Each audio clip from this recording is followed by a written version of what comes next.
السلام عليكم ورحمة الله وبركاته، حياكم الله عز وجل.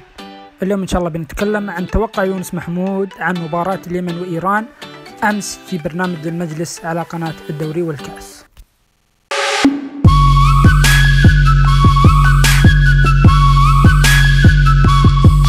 يونس لا، فوارق إيران حتى الستايل يختلف، مو مثل استراليا والأردن نفس الستايل. هاي ستايلهم أرضي مهاري، ذولا ستايلهم قوة. العنبري حتى لو يلعبون على الطويل هم يقولون. العنبري يونس ببساطة كبيرة يونس 5. لا كبيرة. يونس بيتكلم في أنا وأبو محمد متفقين 3. أنا أقول لك ليش، أنت تسألني يعني. لا ما في ليش، باقي 4 دقائق ختام.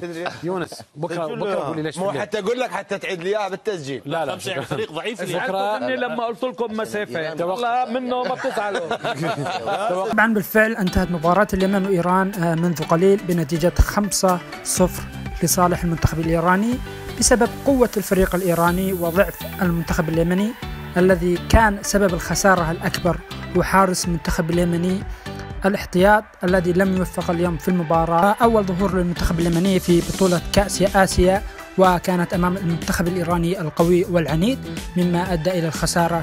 وإن شاء الله يعوض المنتخب اليمني في المباريات القادمة ضد المنتخب العراقي وضد المنتخب الفيتنامي، وبالتوفيق لجميع الدول العربية والمنتخبات العربية إن شاء الله في هذه البطولة.